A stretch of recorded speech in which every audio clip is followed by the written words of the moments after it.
Stones on Speed at the British Motor Show. Part 2. Dad, why didn't you take me? Gareth Jones on Speed! Zog and I have found a car at the motor show that, unlike most of the manufacturers here, we know almost nothing about this manufacturer.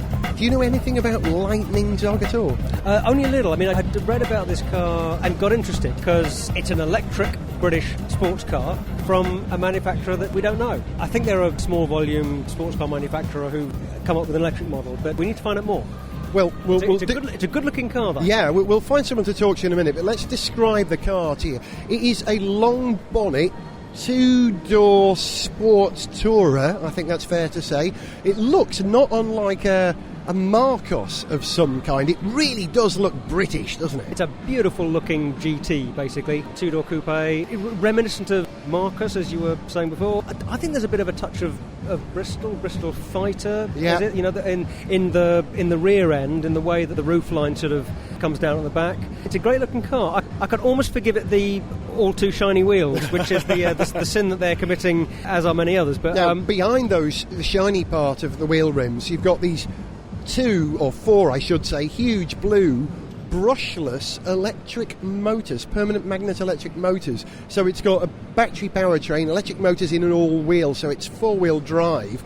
It's the opposite of what most electric cars are. It's very sexy, isn't it? Yeah, hub-mounted motors, as you say, because they're sitting where you would normally see the brake calipers. But they actually look rather like huge old-style drum brakes. They do, don't they? Yeah. But of course, they're brakes and they're motors because you know. And they're dynamo. That's what I mean. Brake/dynamo, because the dynamo effect produces braking as you turn the kinetic energy of the car into electric energy. There you go, quick physics lesson, folks. But as you say, hub-mounted motors, which of course is how the very first electric cars used to get around. The Loner Porsche electric car, hub-mounted motors.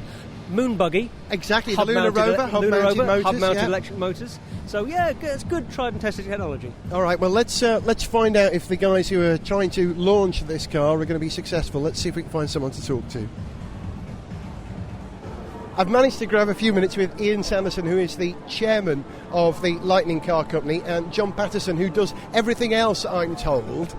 First of all, I have to ask you, Iain, the concept behind Lightning is very timely. Was it something that you went out and ticked all the boxes? Okay, it needs to be an eco car, it needs to be an expensive car, it needs to be something that's very British in order to make it a justifiable business model? Totally, we had to make it so in order to create a paradigm shift to kickstart the British and indeed the world's love affair of electric cars, we needed to produce a beautiful car from every angle, which gave people performance, luxury and style. Oh, and it's emission-free as well.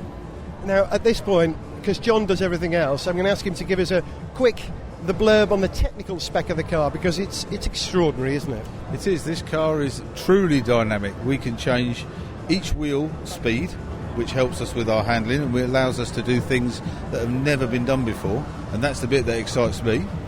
We can do 130 miles an hour, we can do 0 to 60 in 4 seconds or less. We can do 300 kilometres range, or that's what we designed to intend, and the initial testing looks very positive in that direction. We can do a 10-minute charge, we can do an overnight charge, we can do a wind turbine charge, we can do just about anything that you need to do in that department, which again is a fundamental shift from anything else that's out there. That's exactly what you said, Iain, a paradigm shift. Why is that important at this time in the motor industry when there's a lot of contraction going on? You need to get opinion leaders out of their petrol cars and into their more environmentally friendly cars. You need to get politicians, high net worth individuals, successful entrepreneurs saying, we go out tonight, I won't take the XYZ V8, let's take the Lightning. Also, if you commute in and out of a major city every day, you could save up to $20,000 a year on fuel, parking charges, congestion charges by driving an all-electric car. Now, who do you see as your direct rivals? Farboard, about the only one, the nearest thing. Is that right, would you say? The only rival we have is people spending that sort of money on an existing petrol car, which has a horrendous CO2 level. We are occupying a niche at the top end of the marketplace to give people at that level what they want out of a car and emission-free. Zog and I were discussing the styling of the car. We think it looks British. You look at it, you go, oh, it could be part of the market decision, because we are 100% British. And the money's coming from where at the moment? From my past. I've been fortunate enough to be involved in several successful businesses, and fortunate enough to be able to get us to this point today. We are naturally seeking further investment from other interested parties, of which there are several, but the car is carrying on, and we're going to get it into production by the end of next year. Well, John, Iain, as petrol heads and perhaps electric heads as well that we are, we would love to see a car like this selling in large numbers, or certainly enough numbers to keep you guys afloat. We too are petrol heads, but you need to change. Well, we changed our minds. We said we weren't petrol heads, that we were speed heads, really, or efficiency heads. Now you're talking our That's a very good point, because I used to be a powerboat racer for many years, and I like fast boats, motorbikes, cars, and forget the rest. And in order to carry on enjoying that love of speed, we need to move forwards and find more environmentally friendly ways of doing it. This represents something we could do to achieve that. Finally, there's an old adage, win on Sunday, sell on Monday. Could you race this car? Definitely. Absolutely. How far do you want to go? Well, how about 24 hours at a big race at Le Mans? There we go. Now we're talking excitement. They're both smiling. I think they know something we don't know. Gentlemen, thank you very much indeed for your time. We look forward to seeing the Lightning being successful, and quick as lightning too. It will. For some reason, Zog and I have been drawn to the Alfa-Romeo stand. I can think of two reasons. First of all, just about every car on this stand, bar two, is in, I suppose it's Rosso red or kind of Ferrari red, a metallic red, which is very, very nice. And second of all, they've got an Alfa 8C, which is probably one of the most beautiful cars around at the moment, in my humble opinion. Do you like the Alfa 8C, Zoggo? I do. It's a very, very pretty car, and we're standing right by it at the moment. Yep, still looks great. They've parked it next to the Mito, though, the Alfa-Romeo Mito. Now, there are those who think it's horrible. Do you think it's horrible? The Mito? I wouldn't say it's horrible, but I would say that parking the 8C next to it doesn't really do it any favours. Especially as they've carried over a lot of the DNA of the 8C to the Mito. But to be honest, I think it's a lot sweeter in the flesh. Not enough of it shows in that case. Well, I don't know. I mean, the Mito. It's better looking than the Fiesta, I think. Yeah, no, it's not a bad looking little car, but it just doesn't look quite alpha and exciting enough for me. I don't know. It looks a bit too sensible, maybe. Maybe. Let's have a look at the front. Let's just have a look at the grille, because that's picked up the most criticism as we grab our bags and move over. The front end has grabbed its greatest criticism. Some people say it looks like an old Austin, or even the Ford Edsel. Would you say it? Well, let's describe it for you. You've got an inverted shield for the grille. Yeah, a version of the classic Alfa grille with the chrome horizontal bars.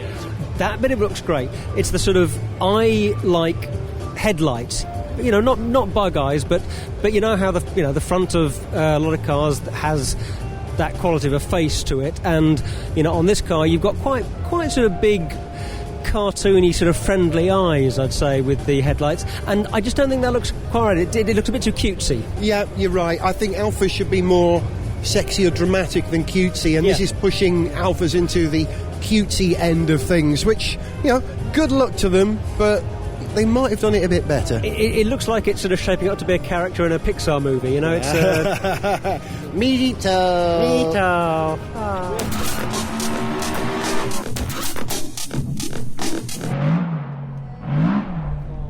We've come outside XL now for an exhibit here at the show, which the London Motor Show prides itself on.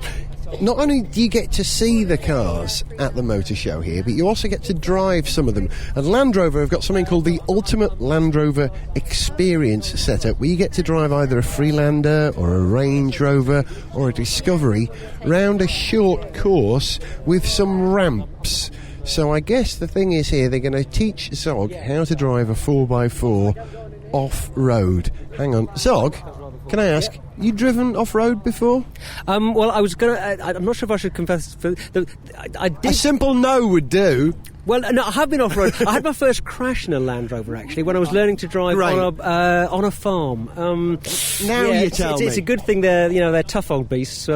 Well, we'll find out how tough they are as Zog tries to steer us round this course. There's a chap just getting out of a car now, so any minute now it should be Zog's turn to drive. Very good. Right, here we go. Thank you very much, Sarah, who's organised this for us. Here we go.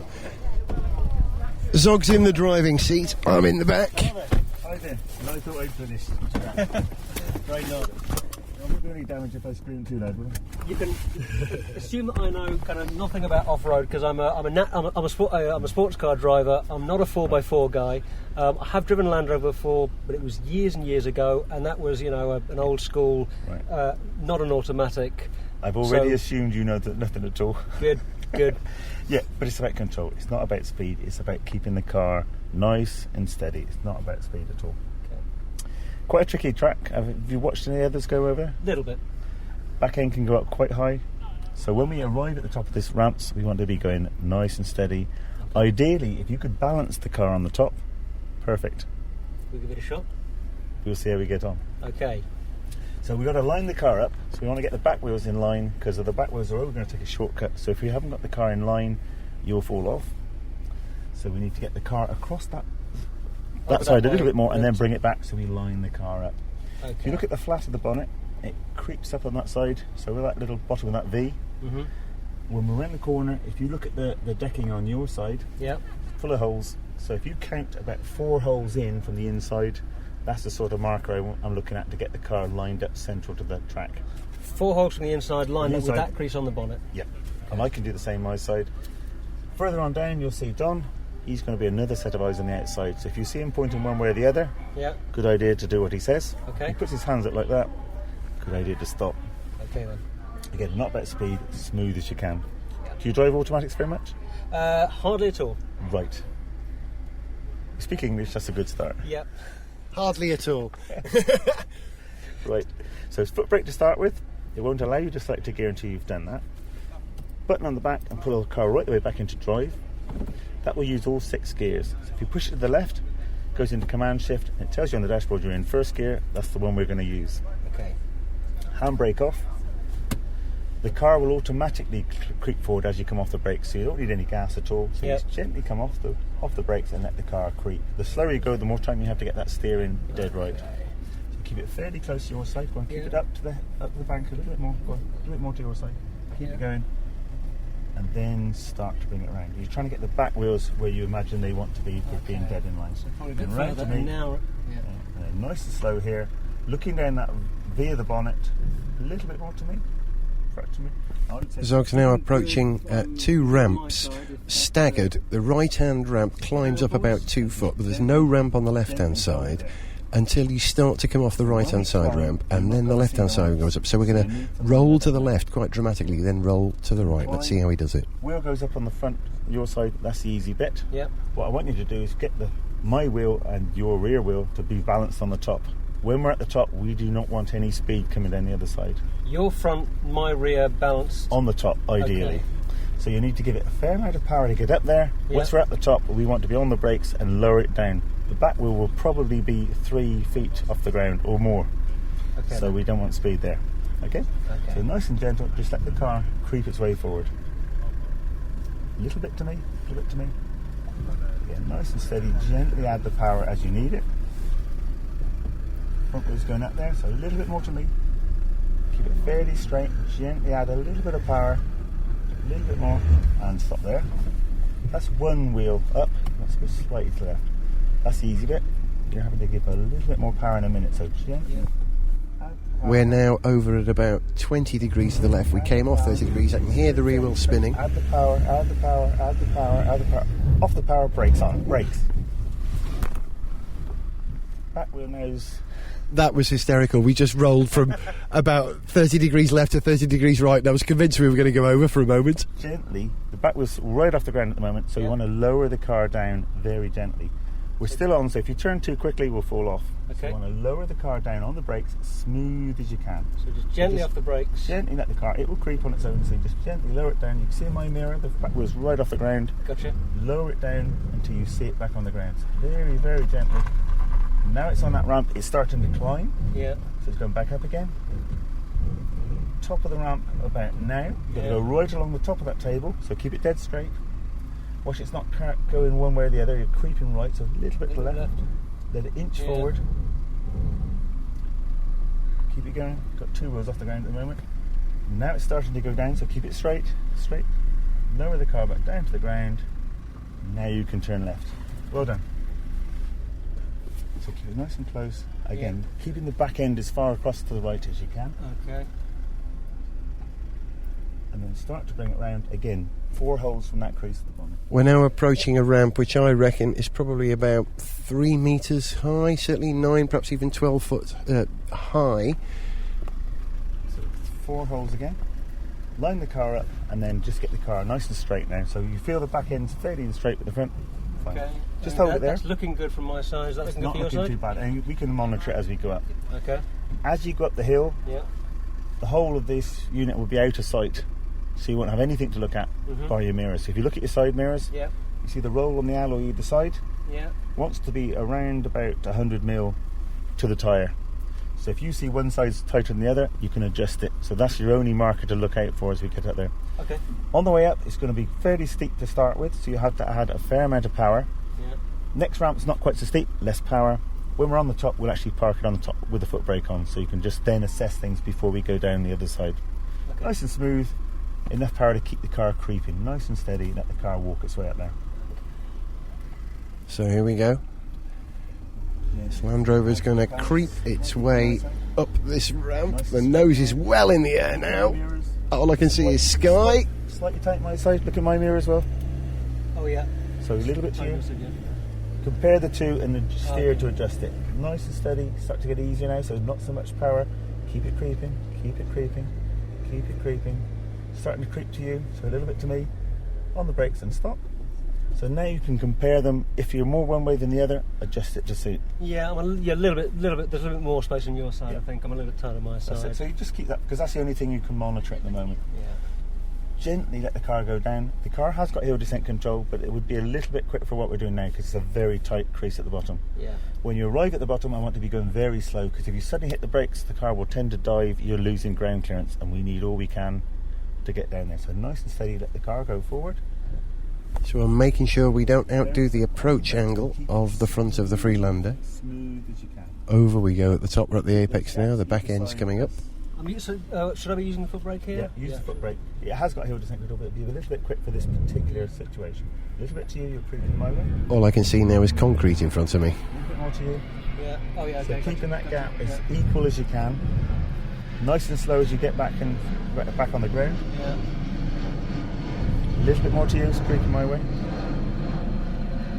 I'm being hung forward in my seatbelts now. Don't want to turn left until you got the back end as well, so keep it nice and straight now. Yeah. You're still fairly tight on my side. Can't believe how well that car just managed that slippery slope. And we're down on the ground again. Feel that pulsing on the bottom of your foot? Yeah, That's gradient release. So if you're on a steeper hill, that can come in handy as well. And gently bring the car to a halt. Mr. Instructor, sir, what's your name? Derek. Thank you, sir. How did Zog do? He was okay. I've had a lot worse. Really? What's the worst thing that has happened on this Land Rover experience? Nothing too bad. I mean, you get smoother drivers or rougher drivers, but it's fairly safe. No one's ever tumbled over the side then? Not that I know of, no. No, it's a very controllable car. Probably thanks to your excellent instruction as well. Thank you very much indeed, Derek. Thank you for that. How was it, Zog? Fun. I don't think we'll be quite so hard on 4x4 drivers from now on, will we? I've always said if you've got to drive a 4x4, drive a Land Rover. It's a proper 4x4. That's the truth. That's the truth. Cheers, Derek. Thank you very much indeed. What does that go on? Now, I don't know if Zog was a bit worried in the front seat there, but sitting in the back, I was terrified. Gareth Jones at speed! Well, that's it. We've enjoyed our trip to Excel, to the British International Motor Show. It was a good one, Zog, wasn't it? It was.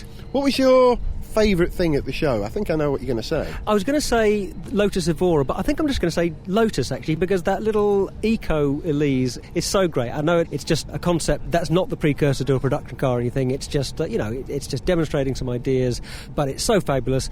The Evora is so great. I think, Lotus, and specifically the Lotus Evora, without a doubt. I was going to mention the Eco-Elise because we haven't talked about it. This is a car made with hemp fibres rather than polycarbonate fibres, I suppose. Yeah, hemp fibres rather than graphite fibres or glass fibres set in resin, which is basically what fiberglass or composite panels are. You've got like an epoxy binder sticking together all of these fibres. And the Eco-Elise, it's exactly the same. It's just that the fibres that they're binding are hemp fibres. Two interesting things about that car, I think, which I actually was going to name as one of my highlights of the show. One, that it has these sort of visible panels where you can see the fibres where they haven't coloured it. And you made a great observation. You said it looks like a surfboard. Yeah, it looks like a surfboard or sort of skateboard. You sometimes get that kind of, sort of bare wood, bare fibre board sort of kind of look in some of those kind of products. And yeah, it reminded me of that. And that's not a bad thing to tap into because it's quite a cool market, that, isn't it? And they can make their cars cool to surfboard types by doing that. It is just a great looking little car. And that's one of the lovely things about it. It's an uncompromisingly fabulous looking little sports car, and that's what a lot of us want to buy. And sisal, which is the material you normally get on stair carpet, which they used for the interior of the car. What a great material. It looks fantastic, and it looks great alongside the bare aluminium of the Elise as well. It really does. Anyway, that's probably my highlight too, unfortunately. I'm glad we agree on this. Yeah. Did you like the little Honda open concept? The open study model. Yeah, I think that looks like a very pretty little small sports car. It reminded me very slightly of the what's the Ford? The Ford open top. It was called the Focus. Before the Focus became a hatchback. You're talking about the very organic round-shaped thing that had like an asymmetric nostril at the front. Is that what you're talking about? I'm talking about the small convertible Ford. I think it was called the Focus, amazingly enough. But if any listener knows better, please let us know. I'm pretty sure it was. There was something in the lines that reminded me of that, but actually this is quite a lot prettier and sleeker. We don't know if that's going to make it into production yet. That's still quite an early study, isn't it? That very concept. promising. I tell you what I also liked. I forgot to mention the Mazda Furai, which was based on a proper Le Mans car chassis. What a dramatic car that was. Look, I just thought Bat Car, as it was, doing its spinning around slowly thing on the stand there, particularly as the Bat came out, I just thought, wow, Bat Car. And we also we were just looking at the Lexus LFA concept. Now, what did you think of that? You're a big Lexus fan. Big, yeah. Well, I like that car because it carries a little bit of DNA of my old car, my old Toyota Sora, which is the Lexus SC 300 or 400, depending on which engine you got. And the very tip of the nose of the car, that very rounded, unusually rounded feature for a Lexus, I think, these days, definitely carries a bit of my car's DNA in it. And I love it, and I love the fact that car has got webcams instead of wing mirrors, which I know is not a new idea. It's been on a few concept cars, but I'm amazed that more cars don't have that now. I think we've made the cultural leap. We're used to looking at rear view parking cameras now in cars, and I'd be quite happy to have a car with those instead of big old fat wing mirrors. I'm sure we are all getting a little bit more used to that, but I think the real tipping point is going to come when it's about as cheap to put a little camera on the side of a car on a little stub as it is to put a complex heated electrically adjustable wing mirror on the side of your car that's going to cost 350 quid when somebody knocks it off in a car park. Being a webcam, it takes up less space, it's not going to get knocked off, and if it does, it'll be cheaper to replace anyway. Right, that's it. We can't pretend that we've looked at every car at XL as aircraft fly over from Docklands Airport, City Airport, I think it's called. So instead of giving you a review of every single car at XL, what we'll do is we'll run through the list of all the cars, starting off with the global debut. Say goodbye first, Zog. Goodbye. Here we go. I'll start with the Alfa-Romeo Mito. Okay. Bentley Continental Flying Spur. Bentley Continental Flying Spur Speed. Fabio GTS 400. Ford Fiesta Econetic. Ford Focus RS. G-Wiz lithium-ion version. Honda's Open Study model. IFR Automotive's Aspid. Land Rover Discovery 3. Land Rover Range Rover Autobiography. Lotus Project Eagle. Lotus Eco-Elise. Mastretta MXT. Nice Electric 500. Nice My Car. Nice ZO. Nissan Qashqai Plus 2, Renault Sport Megane RS26R, Seat Ibiza Sport Coupe, the Lightning Car Company's electric Lightning GT, Toyota Aygo Crazy, Vauxhall Insignia, and here are the UK debuts. BRP Can-Am Spider Roadster, Cadillac CTS, Cadillac CTS Coupe, Cadillac Provoque, Chevrolet Beat, Chevrolet Camaro, Citroën Berlingo Multispace, Citroën C2, Citroën C5 Saloon, Citroën C5 Tourer, Citroën C6 Palace, Citroën C Cactus, Citroën C Crosser Commercial, Citroën C Surf, Corvette ZR1, Ford Fiesta, Honda CRZ, Honda FCX Clarity, Hummer HX, Isuzu Rodeo Denver Max LE, Isuzu Single Cab Pickup, Jaguar Acuri Acos XF, Jaguar XK60, Kia EcoSeed, Kia Xceed, Kia Key, Kia Soul, Land Rover LRX, Lexus ISF, Lexus LFA, Lotus Europa SE, Mazda BT50, Mazda RX-8, Mini John Cooper Works, Morgan Aeromax, Morgan Lifecar, Opel Flextreme, Peugeot 308 RCZ, PGO Cevennes, Saab 94X, Seat Alhambra Ecomotive, Seat Leon Ecomotive, Spiker C8 Aileron, Subaru Forester, Subaru Impreza WRX STI, Suzuki A-Star, Suzuki Kizashi TD2000, Think City, Toyota IQ, Toyota Urban Cruiser. Zagato Bentley GTZ. Get more info on this show at garethjones.tv. Write to the show on speed at garethjones.tv or subscribe for free at the iTunes Store. Gareth Jones on Speed is made by Whizbang.